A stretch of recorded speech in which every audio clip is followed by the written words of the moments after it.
Hey everyone, I am southeast of Moore, Oklahoma at the Lilac Hill Cemetery. We're going to do a quick tour. I found this cemetery unexpectedly just driving by. So this is just a flat-lying cemetery. All the markers are flat.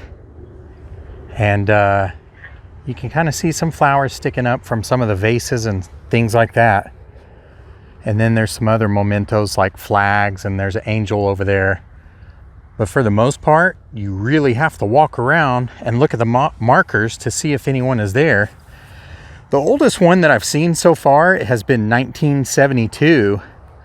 This appears to be like a country cemetery, or what would have been originally.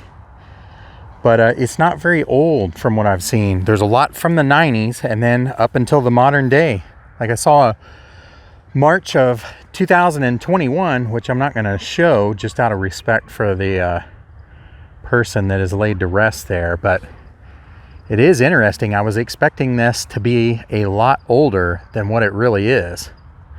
And this is a busy road. This is Broadway right out here.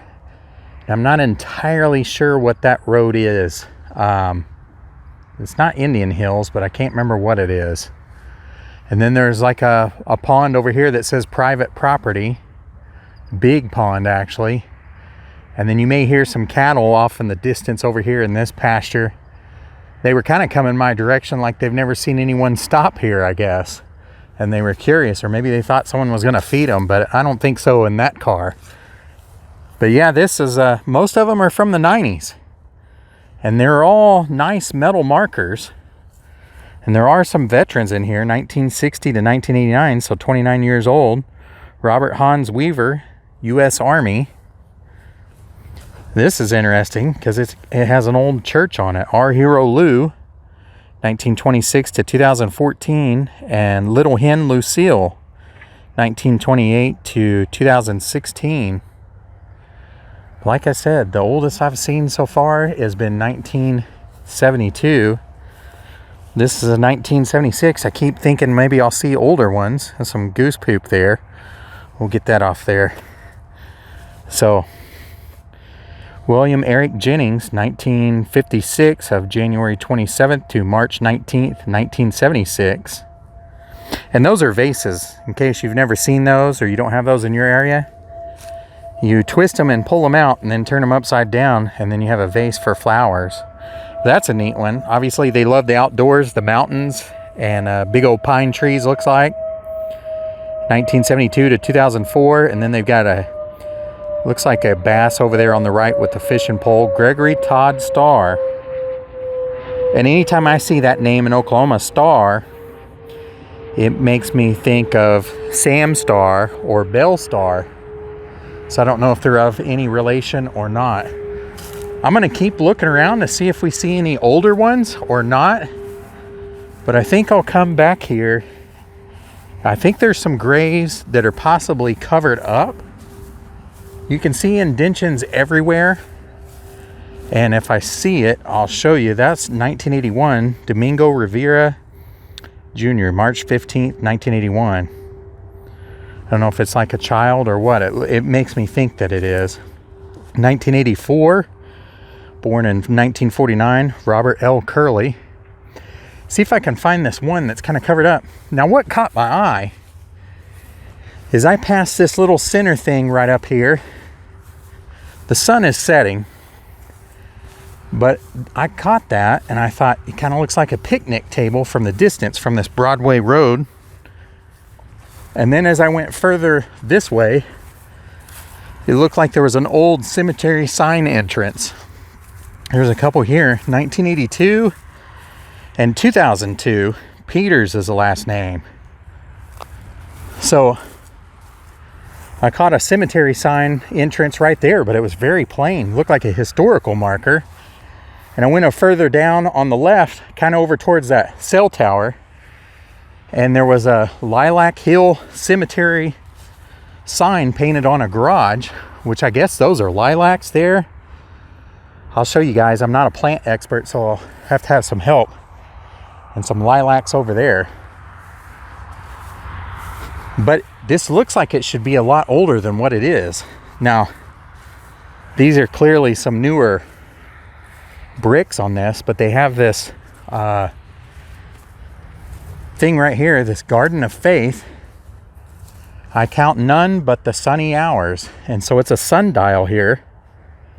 And part of it would be covered up by this tree with some of the day.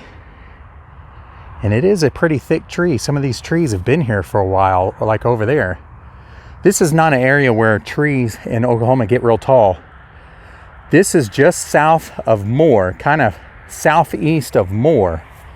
And I grew up in Moore, Oklahoma, but I never knew about this cemetery. There are cemeteries that I do know about, but not this one. So I don't know if I know anybody in this cemetery or not. And it could be a good possibility that I do. Right here, here's a hero. Veterans Day is almost coming up. This is November 9th. Today's my birthday, actually, but this one just had a birthday a few days ago. J.C. Fishburne, private first class in the United States Army, World War II, February 27th, 1925. Didn't have a birthday, but it's the anniversary of his passing on November 6, 2013. And he was a Bronze Star Medal recipient. Absolutely a hero in my book. So this is, they look much older. 2004, Linda Marie Brown, born in 1952. Hilda Marie Gamble, 1906 to 1981. But let me see if I can find this grave. There are definitely, okay, so right here. Earl Neal, private in the U.S. Army, World War I, February 11th, 1899 to March 17th, 1979. Certainly one of the older ones. And here's a Neal family marker here. And we have Baby Little here, 1970. So that is the oldest one that I've seen so far. But you can see there is a row going right here towards what I think are lilacs, I guess. Now this isn't much of a hill here, but it's called Lilac Hill Cemetery. And so I was walking along this, just trying to get to there. And I naturally try to look for indentions in the ground. And that's what this is. I'm going to need to bring some tools. But if you listen here, listen.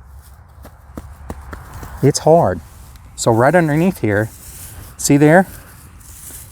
That is a marker right there. And I don't know who it is. It's so covered up. I've really got to come in here with a brush and uncover this. And in the car that I drove today, it's just kind of my putter mobile. I do not have any of that. This is 1979 though. And it looks like Mosley maybe? Or moss. I think it's going to be a moss. All covered up with dirt and stuff. Now it is a maintained cemetery because I see the right over there towards that cell tower. There is a building over there that says Lilac Hill Cemetery. And so I'm assuming that's where the maintenance shack is. Looks like it was an old house maybe, or a repair garage. But I'm assuming that's where they keep the tractor to this cemetery. But it makes me wonder, like this big space in between, there's probably more graves there. You can see the cows over there. When I first came up, they were mooing like crazy. But I think there's probably more graves right in through here. Like this looks like another indention right here. Like if something could be here. But it fits in line right here, if you look at that.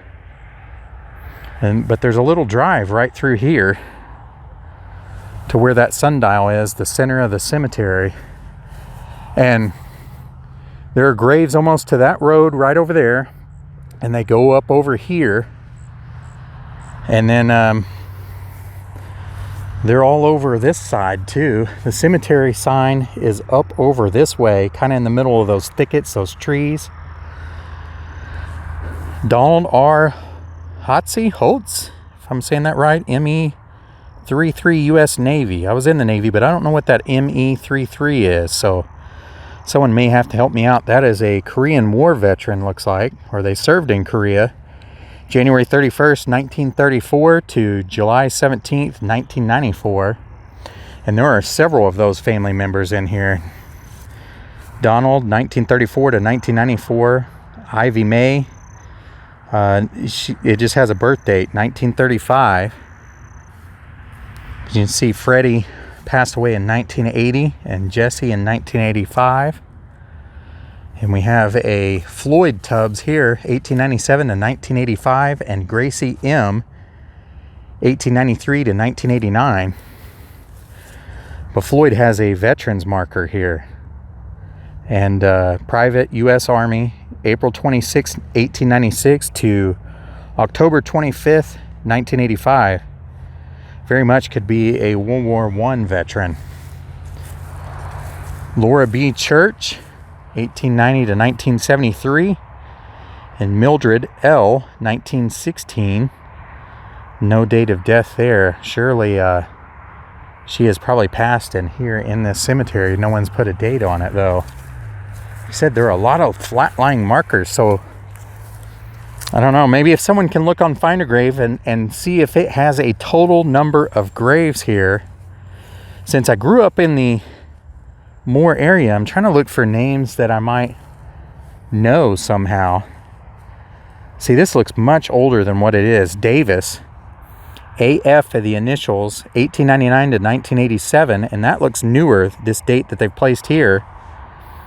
And then Wilma was 1903 to 1999. And we have a veteran here, Monta Finley Davis, Seaman First Class, U.S. Navy, World War II, February 23rd, 1927 to March 27th, 1987. So like I said, when you go out that way, how far out do these graves go? Garman, William E. Jr., and Teresa A. Garman. This is an interesting marker here. There's some eagles on there. U.S. Army retired. 1927 to 1972, W.D. Talbot. Certainly one of the older ones, and someone's came out here just for fall decorations there. Kind of some fall flowers and some fall looking wheat. It is synthetic, but they've just recently visited him. So there are some veterans out here. Look here. Kenneth Eugene Smith. Everybody knows a Smith, but Corporal U.S. Army, World War II, July 3rd, 1923 to September 27th, 2015, beloved dad and papa, doctor of optometry, and then his wife right here, Frances M. Smith, who was a beloved mother and grandmother, November 24th, 1923 to February 2nd, 2003. Quite a few veterans out here, though, really. Here's one right here. No, it looks like one. I'm not even really sure what... Is that French? Elle était une bénédiction et beaucoup. Emily Michelle Gibson. These are all nice metal markers in here, though. A lot of veterans. Here's another World War II veteran, Paul F. Fisher, U.S. Army, World War II, December 23rd, 1919 to July 1st, 1998. And you can see it goes all the way over here. There's another road that just circles the cemetery. I know the sun's kind of setting, so my time filming here is limited, but I'd like to uncover some of these graves. See how that one is covered up? This is Bruce Ray Cottle. And he passed away in 1972. I'm sure they come through here with, since they're flat markers, they come through with a brush hog and do it. Another veteran right here. Addison Lowry Sr., Private First Class in the U.S. Army, World War II, August 15th, 1916 to July 30th, 1983. So the cemetery could just use a little extra help here. It's interesting. So these are the same bushes that are on the other sides. I don't know if you got any plant experts. Are these lilacs? Is that what that is? have helped me out. They've strategically placed him here like a pathway, almost in a cross. Some of them have died over there.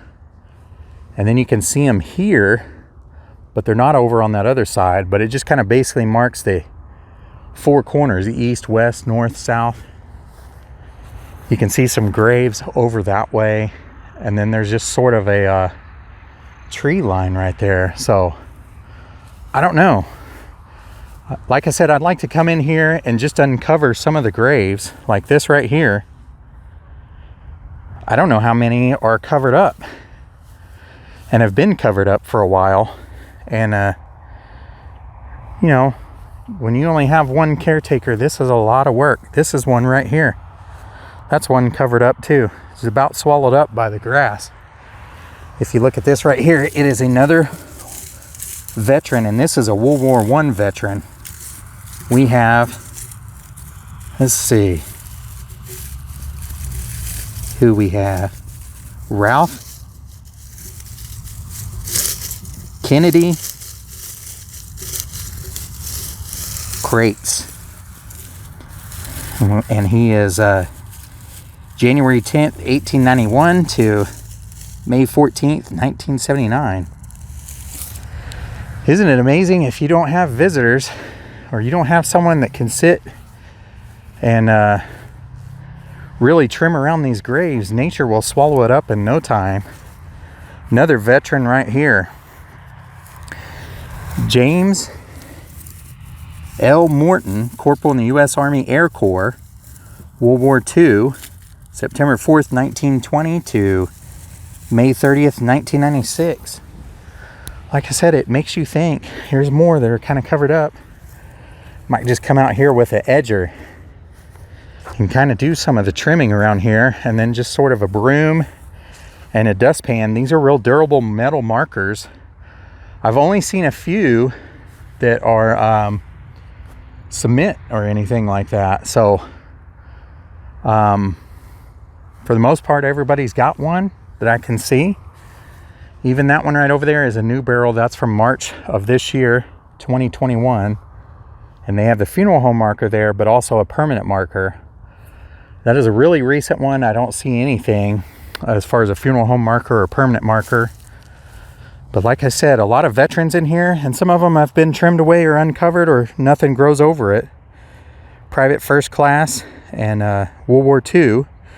Glenn H. Martin, 1918 to 1972. Most of them seem to be from the 90s. Quite a few markers in here, and some of them are really, really nice. Like these, I'm assuming are Catholics just because of the rosary beads there and the cross with the crucifix. This is the Murray family. And this one is nice. 1927 to 2017. And Patricia Gallagher Murray. And there's a couple blank ones there. I don't know if anyone's there or if they've just got it for the rest of the family. But it's a nice cemetery. This is just one where probably the caretaker is older.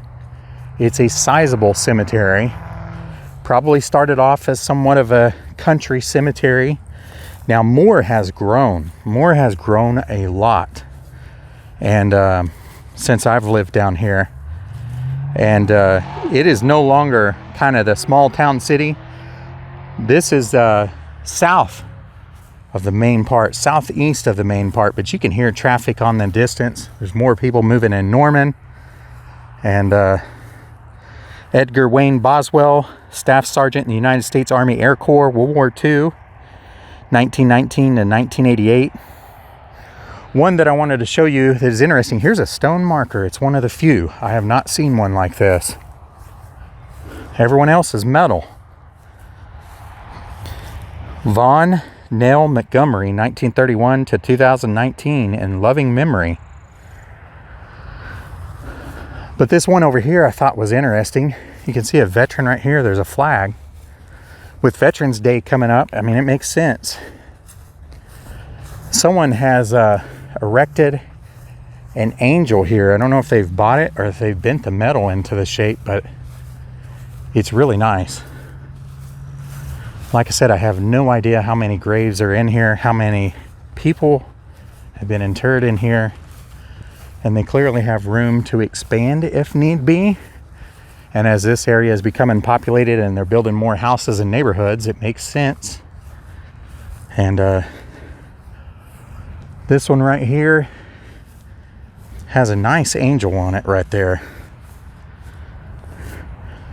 Retha Monique Ortiz, 1982 to 2004. Beloved daughter, sister, and niece.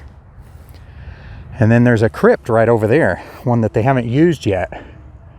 Goes down in the ground and then the casket will go in there. But it is a beautiful cemetery, kind of a tribute to the old past, but yet it's new. So I don't know. Like I said, I think I'm gonna have to come down here, just give it a little boost, and bring some of the people that were buried here in the 90s forward. Some of the 70s and 80s too, it looks like. Mainly 90s.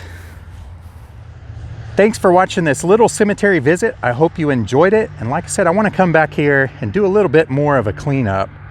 Kind of help the caretaker out. Thanks for watching, and we'll see you guys next time. You can see here, Lilac Hill Memorial Gardens. This is a sign that I saw. Of course, I couldn't read it from this road, but turning back around, I discovered that it was a cemetery once I saw the maintenance shack kind of further down to the north, further up to the north, I guess I should say. But it's a fairly new cemetery, 1962. So it's very interesting. And then there's a sign up at the top that just says "at rest," and then a name down at the bottom.